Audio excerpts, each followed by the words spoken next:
Presidenta. Pues igual que el resto de mis colegas, compañeras, hoy, como cada 8 de marzo desde el año de 1975, es decir, 48 años, cuando fue declarada así por la Organización de las Naciones Unidas, se conmemora el Día Internacional de la Mujer, fecha en que nos convoca para reconocer al género femenino en su lucha por la equidad y el respeto a sus derechos en todos los ámbitos de su vida. Hoy se alza la voz por distintos medios y en distintas formas para luchar precisamente por la igualdad de las oportunidades, de los derechos y libertades, las cuales no pueden ni deben depender del género con el que se identifica a una persona. Hoy, con la bandera de la equidad y la libertad como estandarte de las mujeres, nos corresponde a los hombres escuchar, atender, entender y colaborar en todas las formas que nos sea posible a fin de lograr una sociedad más justa, una sociedad igualitaria, una sociedad donde se respeten los derechos humanos. Todas y todos podemos sumar, incluso de poco a poco, con pequeños cambios en nuestra vida diaria que se reflejen en un gran impacto sustancial en la lucha de ellas por el reconocimiento de sus derechos, en la lucha de cualquier persona por no ser minimizada, al grado de pretender hacerla invisible. Hoy en día no existe razón ni justificación suficiente para que las mujeres se encuentren ausentes en cualquier espacio de toma de decisión, tanto por justicia como por mérito. Contar con sus voces, sus ideas y propuestas es necesario, pero además es urgente e imperativo para formar desde otro punto de vista propuestas innovadoras, análisis críticos y diversidad de opiniones. Como comisionado del INAI, reafirmo mi total compromiso para seguir desde esta trinchera promoviendo la protección y el respeto de los derechos humanos de las mujeres, buscando en todo momento acortar las brechas de desigualdad que viven las mexicanas en cualquier contexto social de este país.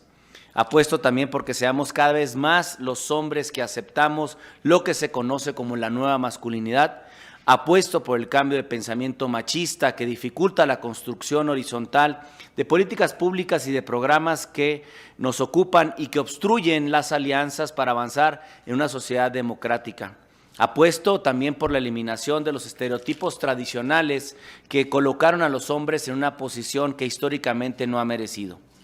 Estoy convencido que todos los hombres debemos de pasar por este tipo de desintoxicación masculina que nos permite mirar con otros ojos el papel que tenemos en la sociedad, pero también la forma en la que como tomadores de decisiones podemos impactar en la vida de las personas y en la vida de las mujeres. Reitero mi total compromiso con las mujeres para que sepan que encuentran en mí a un compañero, un aliado, más en esta lucha por el reconocimiento de sus derechos y libertades, en la que se ha avanzado paso a paso, pero firmemente. Todo mi reconocimiento para ustedes, colegas, y para todas las mujeres que integran el INAI, porque como papá de 3 mujeres, sé que aunque el camino va a ser difícil, día a día se sumarán con sus acciones hasta lograr este objetivo común.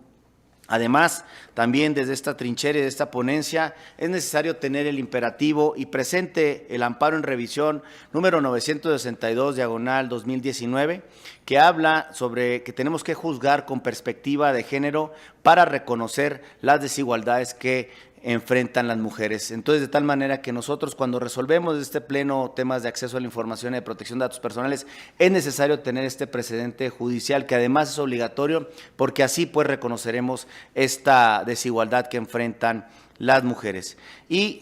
quiero cerrar mi intervención con una frase de la extraordinaria jueza Ruth Bader Ginsburg que no puede ser más cierta esta tarde. Las mujeres pertenecen a todos los lugares donde se toman decisiones. No debería ser que las mujeres sean la excepción. Y bueno, dicho lo anterior, pongo a la consideración de mis colegas comisionadas y comisionados el recurso de revisión que se identifica con la clave RRA 1775/2023, como se anunció en contra de Diconsa, Sociedad Anónima de Capital Variable, ya que considero de la mayor relevancia, pues se encuentra relacionado con el desvío de recursos públicos en Segalmex, en Diconsa y Liconsa, el cual, de conformidad con el último reporte de la cuenta pública 2021 de la Auditoría Superior de la Federación, ya asciende a más de 15,000 millones de pesos. Esto es el doble de recursos públicos que fueron desviados en el conocido caso como la estafa maestra.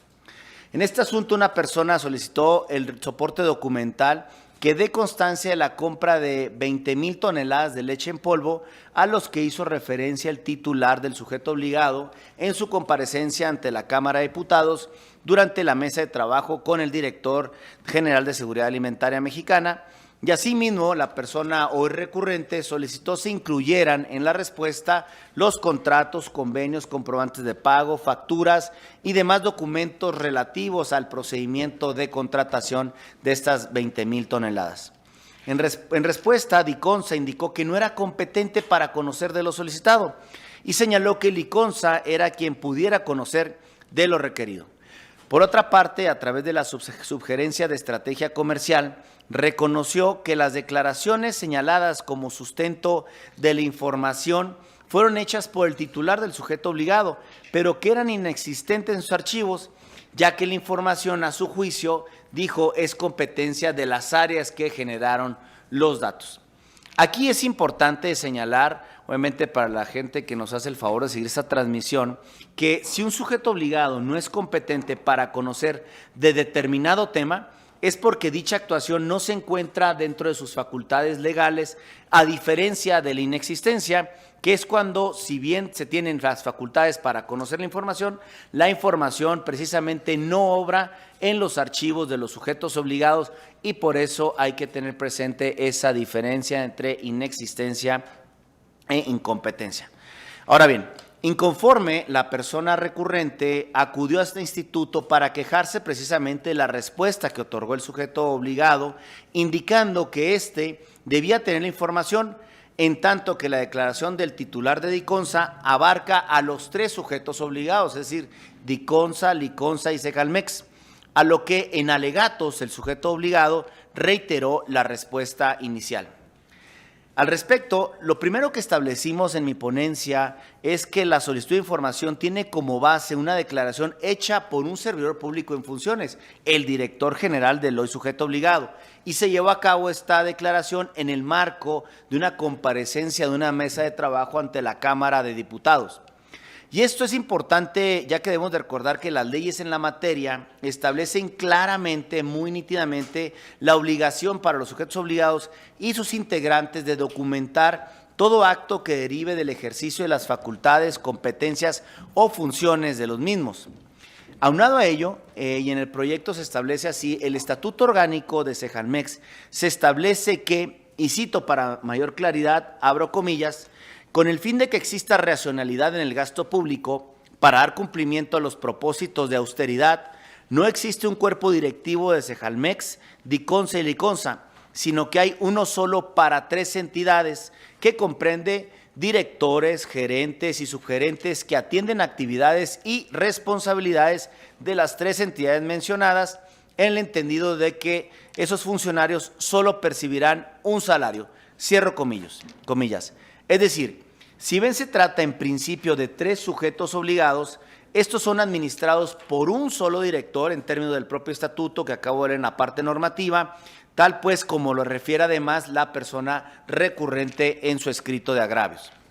Esto además cobra mucha relevancia, pues el sujeto obligado pretendió orientar, pero yo diría más bien desorientar a la persona recurrente como parte de su respuesta a un sujeto obligado distinto, siendo que está en plenitud de turnar la solicitud a su titular sin necesidad de realizar alguna orientación o desorientación en perjuicio obviamente del derecho de acceso a la información de la persona solicitante.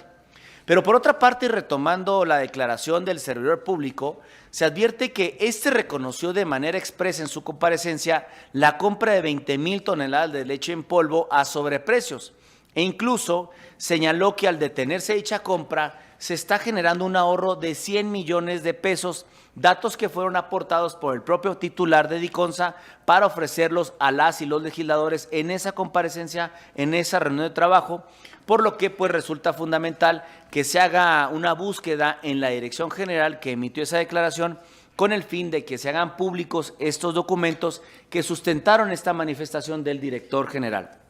Aunado a ello, debe considerarse también que Diconsa es una empresa de participación estatal mayoritaria que pertenece al sector desarrollo social y su propósito es contribuir a la superación de la pobreza alimentaria a través del abasto de productos básicos, siendo una de esas principales funciones, pues, el realizar las gestiones, las negociaciones para la adquisición de los principales productos básicos que las y los mexicanos consumen en zonas rurales, tales como el frijol, el maíz, el arroz, el azúcar, leche, café, harina de maíz, entre otros, por lo que obviamente puede conocer de la información requerida por la recurrente. Además de lo anterior, debe de considerarse que las compras con sobreprecios en Diconsa constituyen precisamente una de las cuestiones analizadas en las auditorías e investigaciones realizadas por la Auditoría Superior de la Federación, como también por la propia Secretaría de la Función Pública. Por lo que estas observaciones realizadas por estas autoridades para Diconsa incluyen conceptos como falta de toma física de inventarios, lo que hablamos precisamente hoy en la mañana, una inspección ocular, salidas sin facturar de mercancías, inventarios faltantes, pagos no acreditados por servicios de subcontratación y adeudos sin recuperar de exfuncionarios, impuestos y productos caducos, lo que ha generado también la presentación de diversas denuncias por parte de la Fiscalía General de la República, la Procuraduría Fiscal de la Federación, la Unidad de Inteligencia Financiera, la Secretaría de Hacienda y Crédito Público y también por parte de la Secretaría de la Función Pública. Por todo lo anterior es que la información relacionada con estas compras, como la que hoy nos ocupa, contribuye sin duda alguna a transparentar el uso de los recursos públicos, por lo que hago una invitación muy respetuosa a mis compañeras y compañeros de Pleno a que revoquemos la respuesta de Diconsa e instruirle a que realice una búsqueda en todos sus archivos, una búsqueda que sea exhaustiva y efectiva, a efecto de localizar la información solicitada relativa al soporte documental que dé constancia de la compra de las 20,000 toneladas de leche en polvo, sin omitir obviamente la entrega de contratos y o convenios, comprobantes de pago, facturas y los documentos relativos al procedimiento de contratación. Es cuanto, presidente y compañeros de Pleno. Muchas gracias, comisionado Alcalá. Pregunta.